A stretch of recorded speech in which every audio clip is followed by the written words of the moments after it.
Welcome to the August 2nd edition of The Road To. We're happy to be here with some of our regulars and some of our other special guests that we'll get to in a second.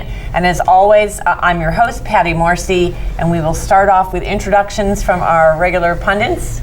Jim Parmalee, let's start with you. Hi, I'm Jim Parmalee. I run the Northern Virginia Republican PAC, and I host another show on this station. And the name of that is? Oh, Nova GOP TV. A couple of others too, but so I spend a lot of time. I spend a lot of time in this station. You have to. Okay. Watch this channel. And John Flannery. I'm a recovering federal prosecutor. I now represent the abused and misunderstood in civil and criminal cases, and I help a lot of politicians and opine a great deal. And so I'm looking forward to today's discussion in the midst of our local elections. Okay, great, thanks, John. And I'll go to Cesar the Eagle. Del Aguila, that's right. That's right. Glad to be back. I always mispronounce your last name, so. No, appreciate that. And Fairfax. Former chair of the Fairfax County Democratic Committee, heavy activist here in Northern Virginia. Okay, and a little bit more about what do you normally do in life? Oh, I work for a living. Yes? Yes, in information technology. Okay. Been in the business 20-some years, and it's going great. Okay, great. And Mayor Umstead, give us a little background on you. Well, I've been mayor of the town of Leesburg since 2002. And before that, I was a Soviet naval analyst with the CIA. Before that, I was a lieutenant in the United States Naval Reserve. Excellent. And you're running, you've got an opponent this year, so we'll get to that a little bit later. Okay. We wanted to start out with, we'd like to start out with national politics and kind of make ourselves feel good that we're in touch with some of the biggest crises of the day. So I wanted to kind of go around the horn and let you comment. You know, there's Ukraine, there's Hamas and Israel going at it. There's Syria, there's ISIL, there's take your pick. Which crisis would you like to comment on, Jim, today? I was just thinking how nice it was when we used to have a foreign policy, but I guess we do sort of have a foreign policy now. The Ukraine. I mean, they're all very concerning, but I guess the first one I'm thinking of right now is the Ukraine, and how the expansionism. It's something I think that could, I don't think it would turn into a massive war, but as we've been hearing about the commemorations of World War I and how small things become large brush fires, this is the type of thing that could become a brush fire. Syria is the type of thing that could become a brush fire. Lots of areas where you don't know where a horrible thing and a localized horrible thing becomes a worldwide horrible thing. Yeah. So I think our good friend Jim was referring to the preemptive first strike foreign policy that he would favor. I think when people blow up technically we've never had buildings in New York. No one's ever had a first strike. I just wasn't sure what he meant about when we had. As Soviet affairs majors, we know that. And I want to go to Kristen for a comment on that too, because I think Jim does have a point. We don't really have a sense of how far Putin's willing to go to escalate, and it's really kind of a game of chicken right now. Well, Jim made an interesting point about the implications of World War I and leading potentially to World War II, and how do you handle a country like Russia, which has been badly stung by the loss of its empire and has been yearning to get back on top. And the problem with Putin is he's former KGB. He's never gotten away from that mentality. And that mentality is Russian domination of all the surrounding republics and nations. So it does not surprise me that he's pushing it as hard as he can with the Ukraine. And I think we need to put in place measures that will push him back. I thought, although extraordinarily unusual, the idea of going after the bank accounts of all Putin's best buddies was imaginative. For them, money talks, and I think we should continue to aggressively target them. But I think we've got to draw the line and say you cannot just invade the Ukraine and get away with it. And this is really important too in the context of everything that is at stake for the world, but I don't know if any of you've read Zbigniew Brzezinski's book, Strategic Vision, but it talks about the importance of making Russia and it sort of integrate Russia into Europe instead of building an adversarial relationship, and the Ukraine issue is at the heart, of how do we find the balance. And the president's speech the other day was really interesting because he made the point that, this is about Ukrainian self-determination and that they can find a balance between cooperative relationships with Europe and Russia, and that Russia needs to step back and let that constructive happen. But go ahead, Of course, John. the United States says one thing but does another.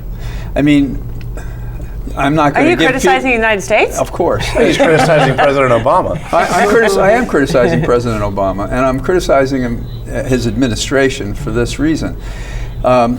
I think it's a great expression that we should all get along, Europe and Russia and so forth. However, the EU with the United States unilaterally was dealing with the former Ukraine president, who said that he wanted to go with Russia because they were going to give him $15 billion. And we were prepared to give, EU and the United States were prepared to give less. So then the president is in an unconstitutional fashion removed, flees to Russia and replaced. Okay, now all of that could be just on some basis, but it is an unsettling thing to do to the neighbor Russia that has its pipelines running through the Ukraine. Now, should his reaction have been to be anxious and to secure the warm water port? Should he have helped the, quote, freedom fighters in eastern Ukraine? We don't think so.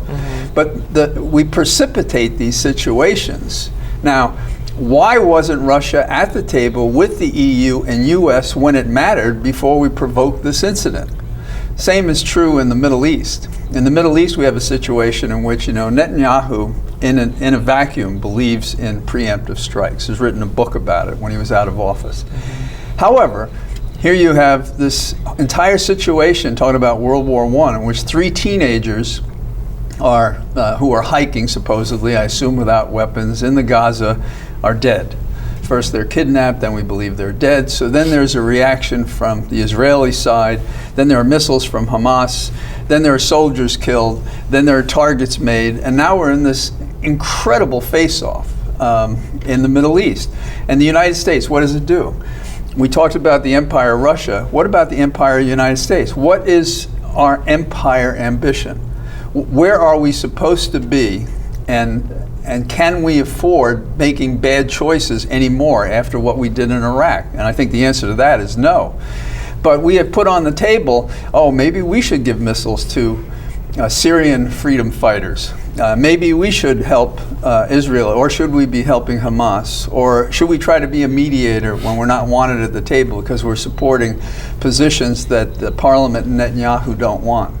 So none of these issues are simple, and nobody has the answer. And to say we don't have a foreign policy is in part because we have an identity crisis about who we are as a nation. If we are going to, quote, be the new Great Britain of this century as opposed to the one we revolted against, how exactly do we intend to do that?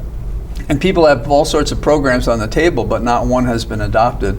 And Seems to be a lack of really kind of a grand strategy. I mean, the national security strategy expresses it, but the world has changed so much that it's in actually executing it, I think it's really difficult. Cesar, did you want to add to that? Yeah, I think, let's take Ukraine and Russia. I think, in a sense, that's a de facto war. There have been border incursions. You've got soldiers from the Russian side taking pictures of dead soldiers on the Ukrainian side, posting them on social media. I mean, it's pretty outrageous there, what's going on.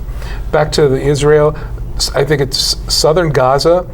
That, in fact, is also a de facto war going on there. So what do we do as a country, to your point? I think the best thing to do, for me personally, I think this administration is doing it. These are wars that we're just waiting to see what happens before we commit resources, treasure, and blood again. I mean, I don't think we want to go back to being the police of the world. Well, and that goes to Iraq and Afghanistan, and I want to get Jim back in here because, I thought it was interesting that when it came to what to do about Syria, the House was like, we're not funding anything in Syria. And then when the president was only able to work with Putin to get chemical weapons out of Syria, then suddenly he's like, the president's not doing anything about Syria. I mean, what is the politics? Go to the House of Representatives. What's coherent about what they're trying to do? I think the politics of it, in addition to the military function of it, is no one can guarantee that any weapons we send over there will not fall into the hands of terrorists. Right. That even though there are, good, for lack of a better word, Democrats, good democracy folks over there, since they are outmanned militarily over there, do you fund them and then all the weapons get turned over in Iraq? The terrorists have swarmed over parts of the country and taken tons of money, tons of U.S. money that they can use for ill effect, and tons of U.S. weapons. So there is sort of a question, A, do we want to get involved? B, if we want to get involved, can we successfully? And are we, what's the right thing to do? That's a difficult situation. Well, but we do Kristen, choose winners and losers, though. I mean, on Friday, Congress, before it decided to take a vacation in the middle of world crisis, so they can go home and run for office to get the job that they're not performing while they're running for office, voted to spend money on the defense system of Israel. We choose winners and losers, and it's interesting the scrutiny that's happening in this war as opposed to others. I mean, we're prepared to tolerate death and destruction in all sorts of other places, and I'm not saying that's the wrong idea as a matter of our own personal security and defense.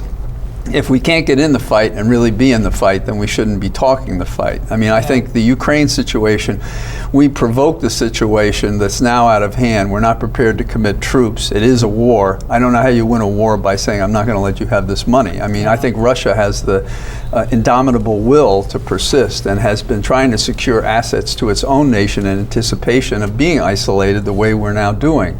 And so even with the EU putting its quote 2 cents into sanctions, I'm not sure that's going to deter him, because I think he figures I can do this, get it done, whatever it is his plan is, and then the rest of the world will have to catch up, because unless they're prepared to put feet on the ground, boots on the ground, they're not going to be able to stop me. And I think that's a correct assessment. But John, we didn't provoke anything in Ukraine. Yes, I know we what did. you're saying, but we did. But being on one side of an election struggle, it does not provoke an invasion of a country. That's too complex for us to keep going on that topic. But let's move on, because we really need to get to some of the state dynamics. And I wanted to start with Cesar in terms of what's going on with the Virginia budget and what's happening now with the line item veto promised by Governor McAuliffe. Well, I think Terry did the right thing. He avoided Terry McAuliffe. I'm sorry, my good friend, our governor, Terry McAuliffe. Some people don't call him by his first name. Governor McAuliffe. Apologize, folks out there, Governor McAuliffe. I think he did the right thing. Some people a little bit taken back by it, but he had to avoid the shutdown. I mean, we were in that he allowed the budget. He allowed the budget to go pass forward with the idea that he could do a line item. Absolutely, and I think that's what he's going to do. Yeah, and he can do certain line item things. Well, but he that's can't where we disagree. That's where the lawyers and the Supreme Court and so on will figure it out. So I think he did the right thing by getting it through. Keeping in mind, he does have the right as the executive to veto if you. So what's he going to veto? That's the big question. I mean, I think We've got the Medicaid to. Well, that fund. is not. That's not on the table. Yeah, he ran on delivering affordable health care for Virginians. Okay. That is definitely the fight. If that needs to happen, will happen. But he can't legally remove that from that's the debate, whether he can legally remove that from the budget. And the way What it's does the been budget say right now with The respect budget to says- Medicaid funding for health care? Well, that you're not expanding Medicaid without at least first investigating some reforms to determine whether it can be done properly and affordably. And because of the way it's written, and there were some amendments made at the last minute to tighten it up, it's not under the. George Allen tried to line item veto something that was a similar sort of structure when he was governor, and the courts said you couldn't do it. This is so similar to that, not the exact same issue, but a similar structure of the legislative language, that it doesn't seem that the governor has the ability to take that out. Okay. So the other side would be, how would we, as the Commonwealth, how would we allow the denial of services to 400,000 Virginians that actually desperately need it. We're not talking about people in this room. We're talking about the folks that absolutely rely on public assistance for some of these services. And Terry ran on that. Governor McAuliffe ran on that. One of the problems we've seen in Leesburg is one of our delegates to the General Assembly has been under the assumption that there are plenty of services available to Would you like to name those. that delegate? Delegate LaRock, Okay. who came. This is an educational program, so it's okay. I do personally like Delegate LaRock very much, although we don't agree on everything. But Delegate LaRock came to the Leesburg Town Council and requested that the council take a formal position against Medicaid expansion in Virginia. Then Senator Wexton spoke for the council taking a position in favor of Medicaid expansion. The problem is that Delegate LaRock and others are under the assumption that there are backup services in place in Loudoun County, and there are not. Okay. There is charity care. There is, but it's not Correct. doing a job. Well, I used to be on the state LaRock's Medicaid people board. came in and testified before the council that the free clinic in Leesburg could handle all Medicaid expansion needs and that Medicaid expansion was not necessary at the state level. Well, that is nonsense because the free clinic has a waiting list of hundreds and hundreds of Loudoun County residents who just cannot get care unless they go to the emergency room. And then our costs go up Yeah. through the roof. Yeah. We're losing $5 million a day to other states of our tax revenue, our taxes to other states to pay for their Medicaid expansion. We're getting nothing except higher hospital bills. But they don't for get our the money people, 'cause we turn it And that's down. about $33,000 a day for a population the size of Leesburg. That is enormous. I think it's $12 million a year for our population Yeah, that so it we're makes no sense. subsidizing But other what do states you and do- not getting services. What do you do when the federal subsidy runs out? Then Leesburg and the state is on the hook for a Well, I tremendous think bill. Governor McAuliffe made a very, very generous offer to the Republicans in the General Assembly. He said, we're going to try this for 2 years. The federal government will let us out without penalty at the end of 2 years. Why not try it? That's what I couldn't understand. Because once it's instituted, if you institute a program that has flaws, which is why they are wanting reform, to look at reform first. that reform look like, then, by the way? Well, they're working on it. Oh, I've heard this for 10 years. Here's This is the the thing. zero Well, no Since program. the For 10 years. Since What, the what, 80s, what we do, We're working on it. what we absolutely Poor know, people, we're hold on. working on What it. we absolutely know is flawed Until and you doesn't die. work is Obamacare, and that's what this is. This is an extension of Obamacare. So with the complete disaster, I don't know what that says. With the complete What- federal healthcare.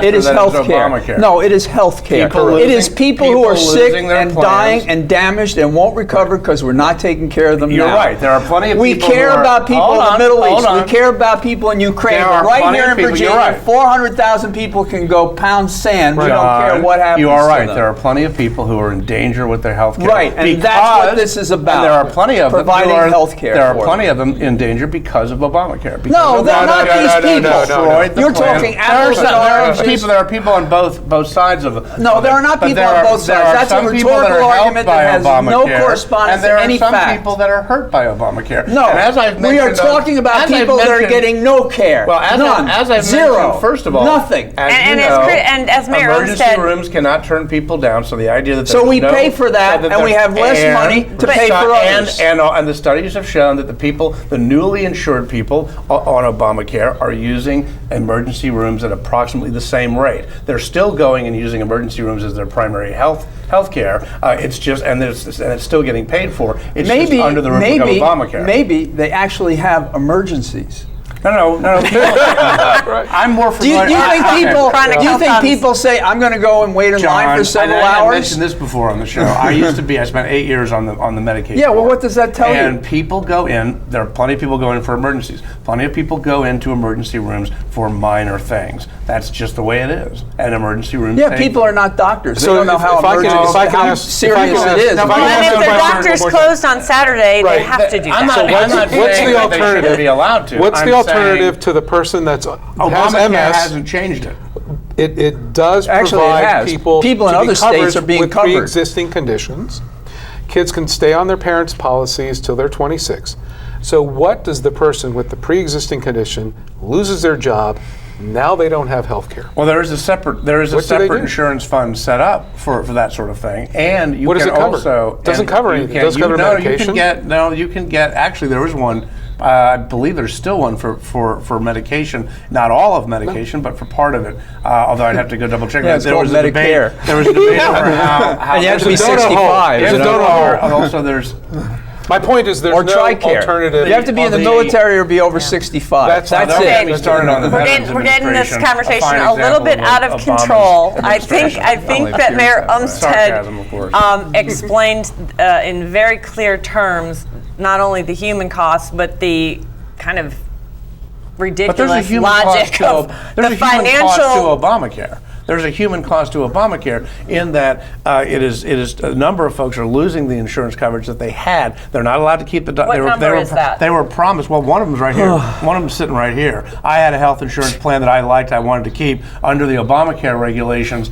Because they couldn't allow new people into the plan, the prices rose because of Obamacare. I ended up going and buying a Obamacare approved one, not through the government exchange, but directly through. And is that directly coverage through. better or worse? The deductible is I think 3 times more than my previous plan. He needs The a out-of- middle age. Yeah, out-of- exactly. We've been over this 4 Yeah, shows. Yeah. And well, My premium you is guys down, keep my having the deductible nerve is to lower, talk my about how great co-pay is Obamacare less. Let's just go back I know. to what's the going to guy happen. who bills the county at $400 a discount. I know you're $800 Oh, I see. an We have to hour. change- The we have to $800 an hour change- attorney is change better that. off. Capitalism's a good thing. He can bill what the market demands. Speaking for the middle You think I class, should work for? has had to. Let me. Okay, let's understand. You think I should work for free? I support. When I represent somebody. You think I should work for free? And I'm joking, but I you're did- the semi-socialist. So semi-socialist. Wait. Or maybe you're a full socialist. I'm not Socialism sure. also provides for compensation, and I'm not You a can make socialist. $1,000 an hour, but I'm not sure why I have to subsidize your health care.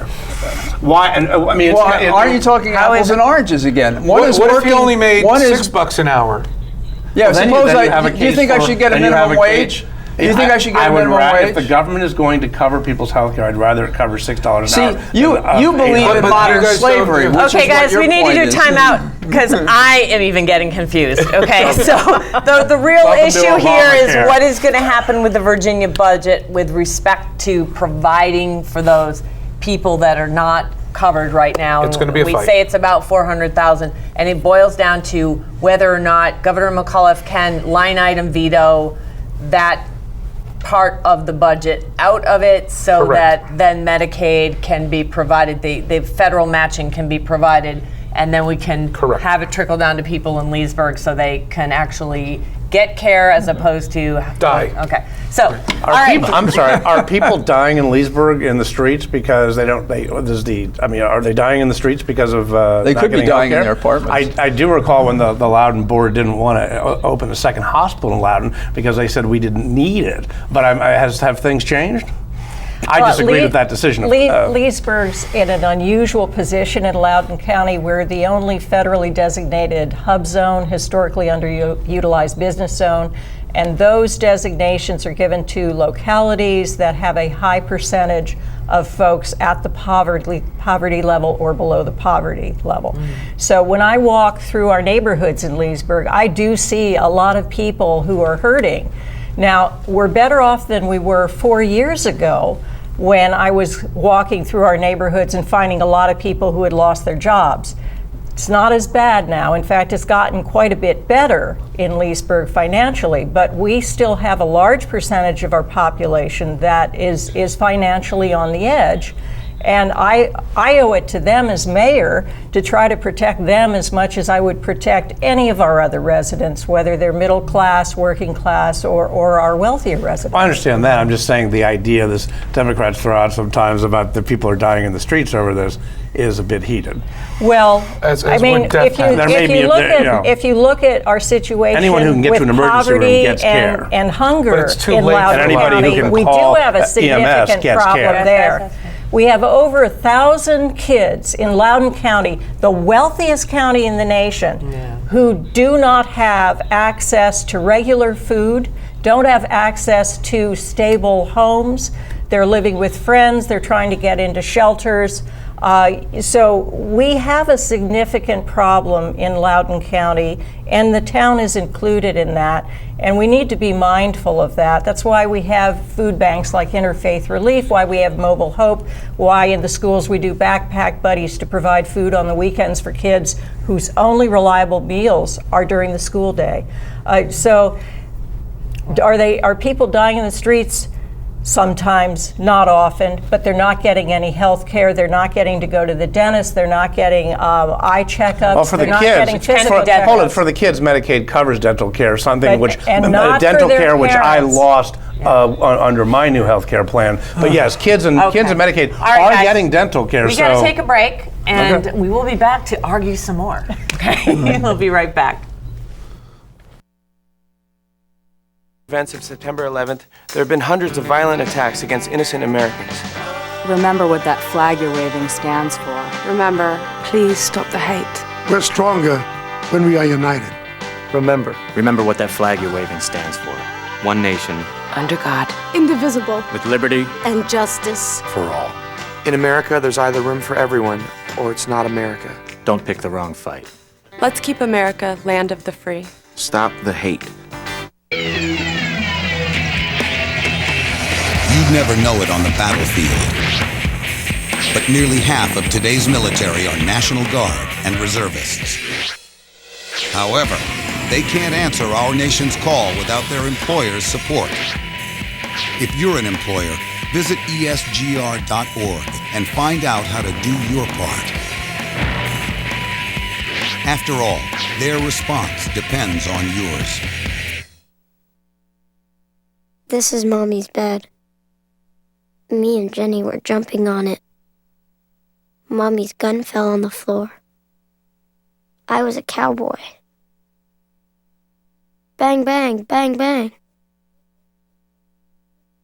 I said, Jenny, wake up, it's just pretend. But she wouldn't wake up.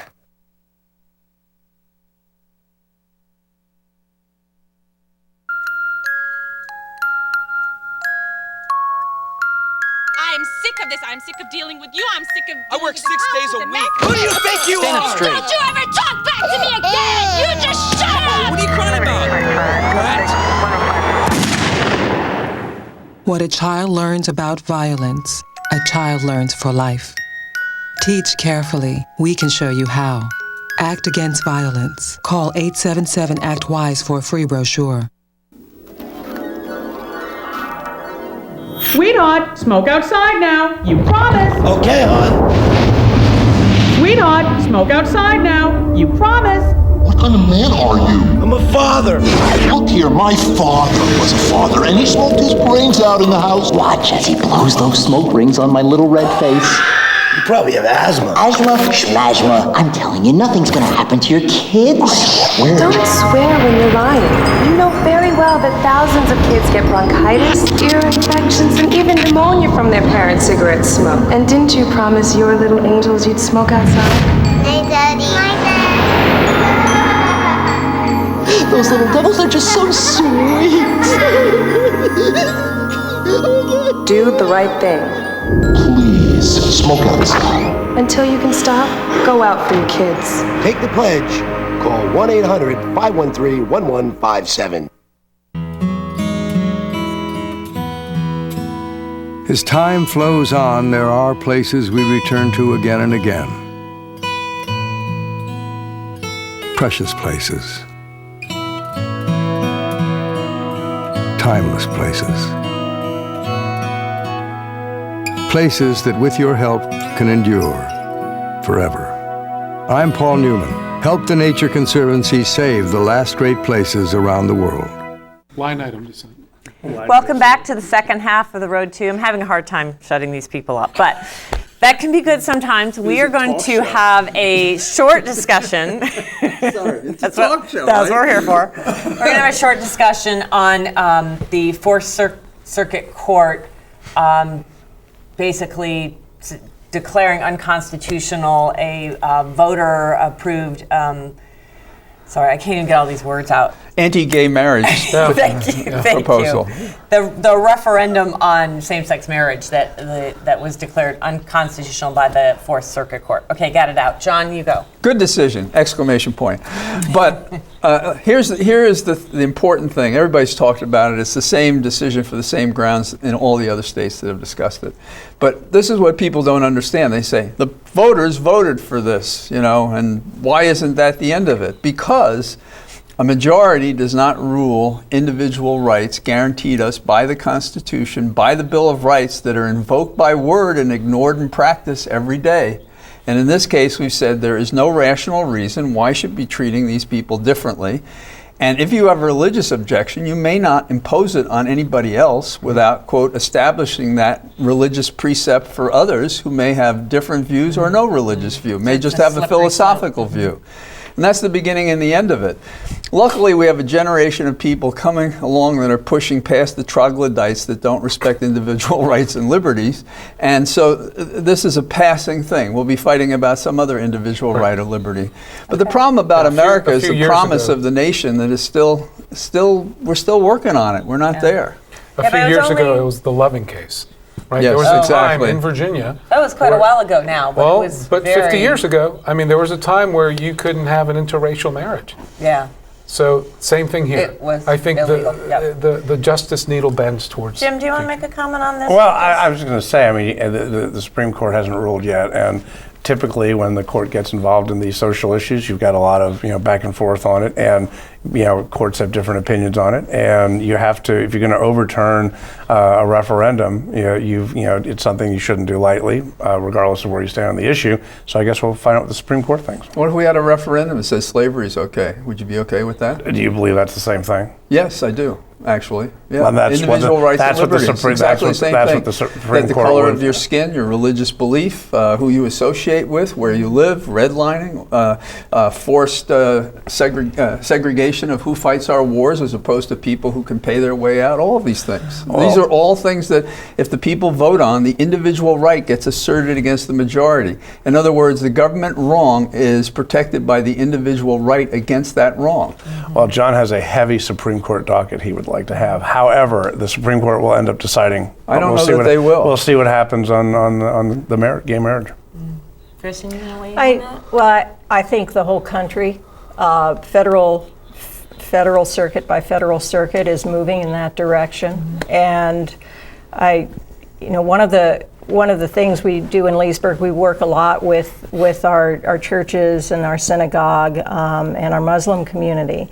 And some of our folks have very strong religious beliefs, whether based on the Bible or the Quran, about whether gay rights are good or bad. But I think what I'm seeing in our community now is an acceptance that regardless of how people individually may feel about gay rights, we need to welcome all people, regardless of whether it's racial background, ethnicity, national origin, or preferences. We need to welcome them all and extend to them the same kind of love and caring that we would with people that we may feel are acting in a different way. Yeah. So we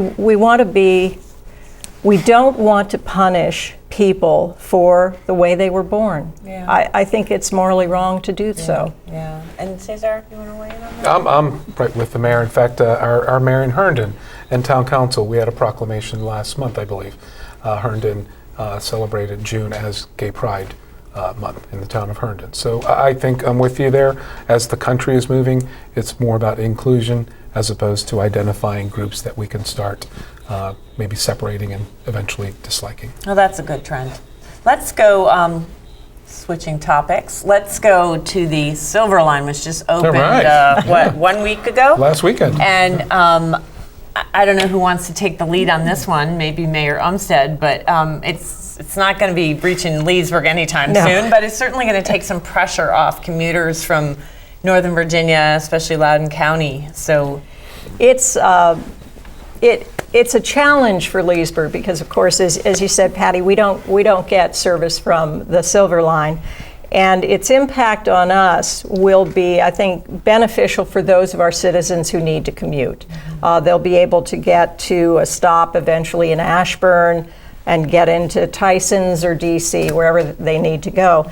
The challenge for us, though, in Leesburg is a little greater because the Silver Line does not come with Metrobus service. That would be an additional cost. We actually are now having to pay more in tax dollars to maintain the bus service that we've had in the past. And that's partly... Why is that? Well, partly it's a federal regulation that has made us unable now to get federal grants for a more rural bus system. But we're now going to be paying about $200,000 more a year to maintain our local bus system, which a lot of our residents rely on to get around town and to get out of town. So it's been a mixed bag in Leesburg from a financial viewpoint, and that's why I wasn't as sold as other folks who represent other areas of Loudoun that it was necessarily a great benefit to our population. But for those who live in Ashburn and have easy access to get to the Ashburn station or even the Reston station, I think it's very beneficial to them. We're just in a more complicated financial posture. Okay, gosh. So if I can chime in there, I want to dovetail on that. So it may not be a huge benefit today to the existing folks, but I think as we look forward, it's a huge investment in our future. And that is really the core segment that's going to benefit from this. And it's happened historically. A metro station opens near a neighborhood, and you have development, you have a thriving, walkable community. Smart growth. That it's planned, it's perfect. So I'm in Herndon. Perfect. I like it. I think it's because I'm one of these people. There are a number of metro stops where I might disagree with you. I love being able to walk to stuff. I'm not one of these folks that likes getting in my car, driving everywhere. Okay, I want to certainly have that option, but for a lot of people, they want to live in those higher, denser locations, and Metro is perfect for that. I think you can see that in Reston. You can see it up the street here in Merrifield. That's right. The development there has been. Yeah, there was nothing here. The thing I remember as a kid in New York, fairly densely populated in a neighborhood in the South Bronx, 143rd and Willis Avenue, was that you were removed from everything, but your opportunity to explore was the subway, which was where it wasn't underground, it was the elevated subway. This is marvelous. And so my parents didn't have much interest in going to Manhattan, but like other kids, I thought that was the best place in the world, with Times Square and the museums and everything else like that. So there are countless opportunities, and they've had ads that are suggesting things which are kind of, this person now will actually have society with other ladies. This geeky looking guy they have in the ad. But I think what we're missing is it opens up. What ad is that for? There's an ad in which this really sorrowful guy sitting with a cat in a bare room is looking forward, and now because of the Silver Line, he's going to be able to go and club. Now, the picture of this guy going into a club. People who own cats? I own cats. I don't look like this guy. Send your cards and letters. I think it's more like my daughter, who's 21, who went to the Silver Line in Reston last night so she could go out, and they were. Well, there it is. They were trying to figure out the designated driver to get to the that is not the guy in the commercial. It's kind of the opposite. Well, the Greeks said we were social animals, and this is another interconnected device. Is there a dark side? There always is. But in terms of exploring possibilities and so forth, and no less than James McGregor Burns actually said that when children become leaders, it's when they are independent enough to explore. And so it may be just exploring your neighborhood, it may be testing out your boundaries in a schoolroom, but if you can travel, I think it makes a difference. Let me say with these metro stops, and some stops have been developed in a way that seems to work, and other stops have not been. And some of the stops that appear that currently I think have been designed improperly are some of the new ones in Tysons. Now there's still time to fix it, there's still time, but right now you're dealing with a bunch of skyways and roads you can't cross. expense, and I just I think it's been poorly designed. It's not too late to fix some of the development, but they're dropping 30,000 new units in there, and there's no parking at the stations. And I'm curious how there may be a need for less parking as people use fewer cars, but I'm not sure there's a need for no parking. So there's a lot of things that they need to try to fix, which is a shame because when you blow 600, something that was a decent deal at $2 billion, they ended up through terrible mismanagement is now costing $6 billion and rising. So you could say something's really nice if it costs $2 billion, but is it still as nice when it costs you get the same thing or worse for $6 billion? It was going to be about $2 billion underground. Now it's going to be over $6 billion above ground, which I think hurts the walkability argument. So now, I mean, that's sort of an expense, and there's not enough parking, and there's still a lot of poor planning. So I think it's still a good deal when you compare it to an unfunded war. In other words, so let me just. Now, which one? Afghanistan? I mean, you didn't want to go to Afghanistan and go after Al Qaeda? Here's some investment tips. Most folks today don't need a car if they're in a big city. So they do zip cars. They use a lot more public transportation. And guess what? Everything's social. Someone they know has a car if they absolutely need one.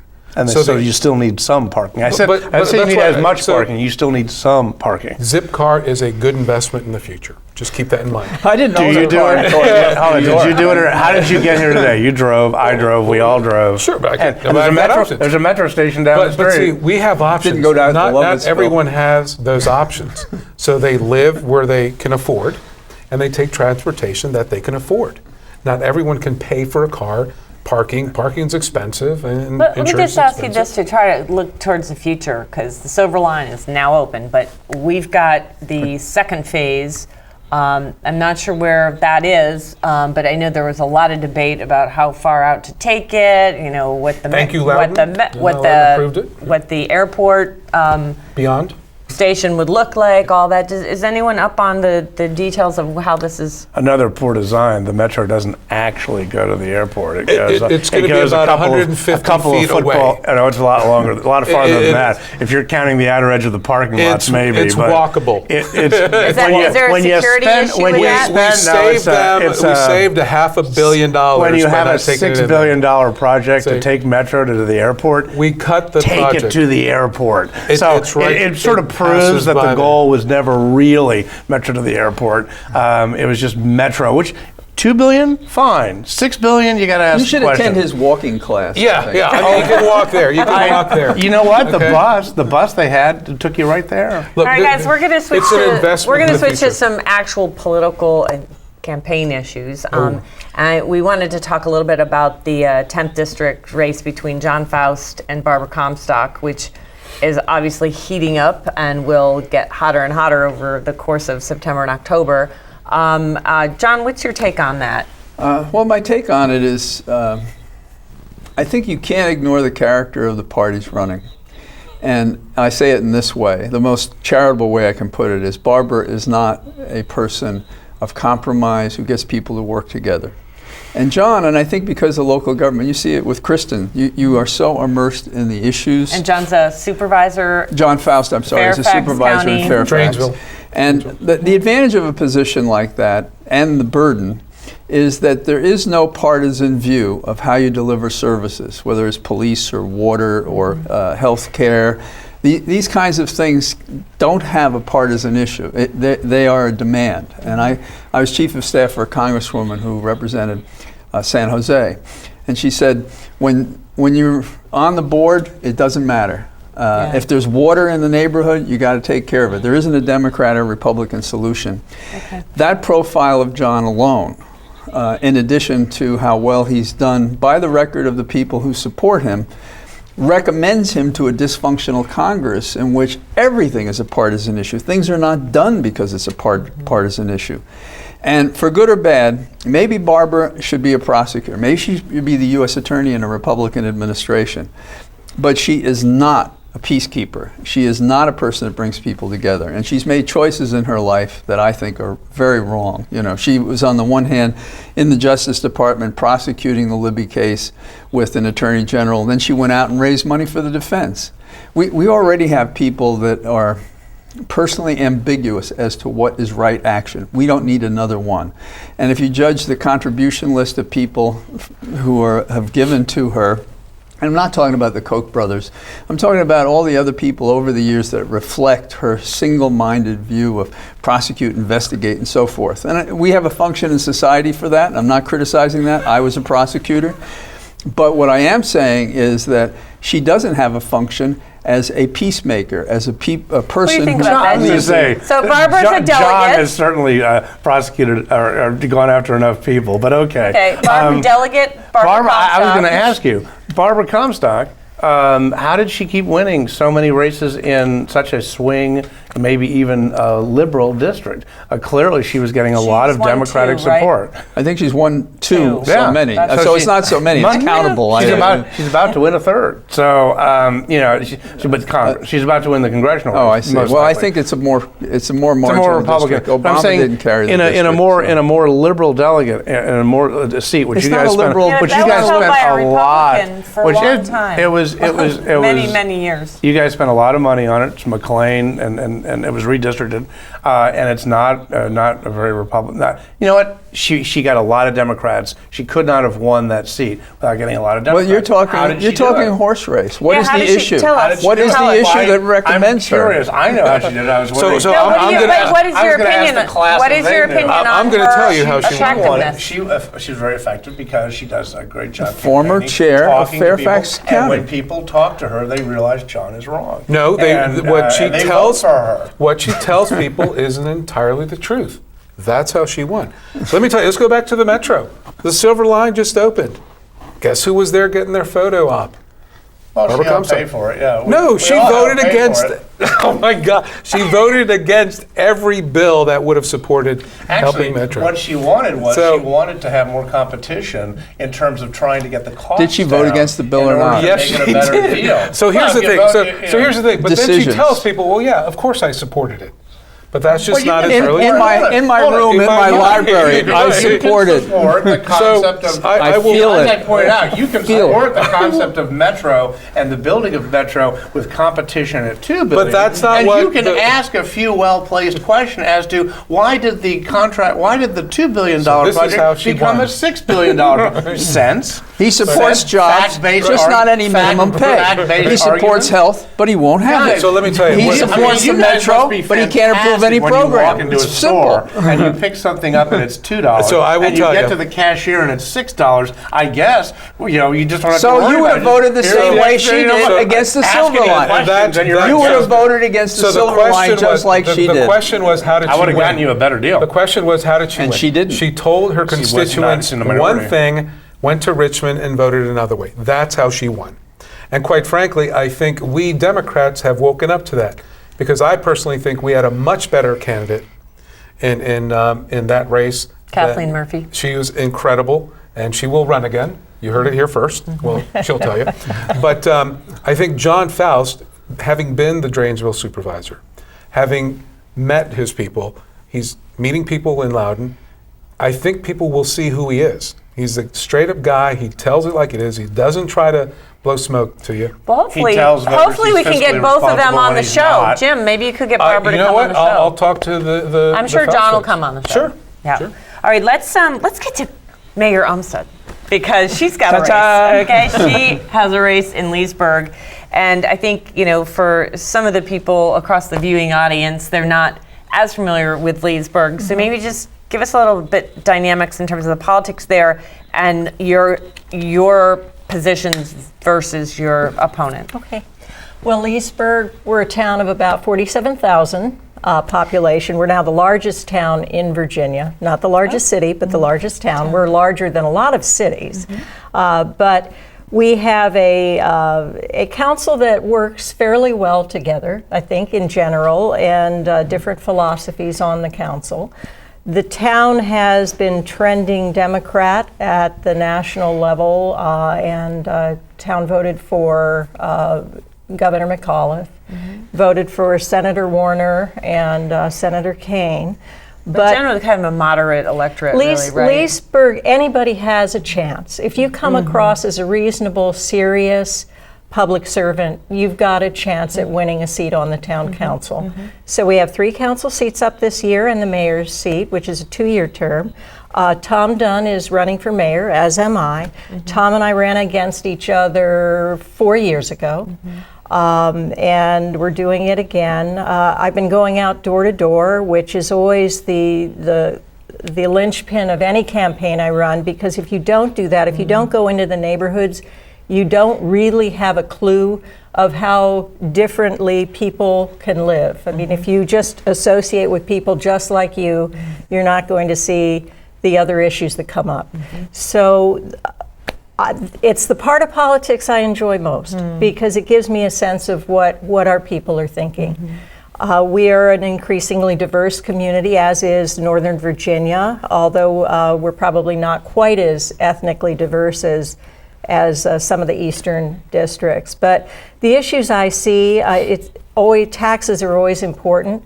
When I make a pitch to any group as to why we need to keep our property taxes low, it's because people don't necessarily have the income to pay for higher property taxes.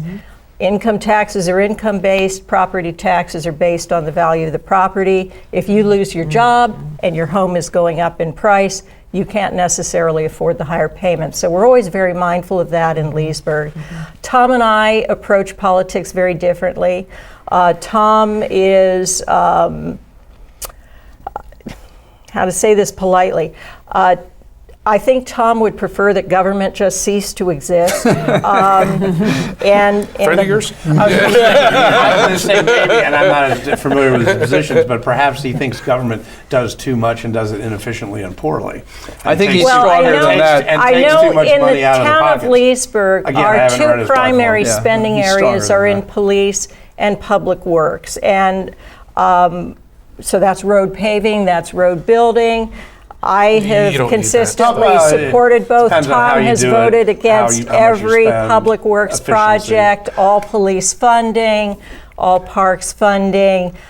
So you've got a difference in philosophy. I think you need to work across the aisle with people. It's one of the things I've always liked about Senator Mark Warner and Senator Tim Kaine. I don't think you can just go into a bunker and effectively deliver services. We have boring services at the town level. We collect trash. We pave your roads. We make sure the sidewalks are in good shape. Those are functions that our residents tend to value. They are functions that my opponent consistently votes against. So, and that's not a Republican-Democratic thing. I work with Republicans on the town council who are as dedicated to serving the public as the Democrats are. It's just a good government at the local level policy. I'm very proud that in Leesburg we've been able to hold the line on taxes for about 12 years now. And we have made sure that the average tax bill doesn't increase each of those 12 years. So we're very dedicated to affordability for our residents, but we also believe we have to deliver high quality services, and we've done so by reducing our town staff over the last 6 years as well. So we're delivering services with fewer people in town government. You've automated things, right? We've automated.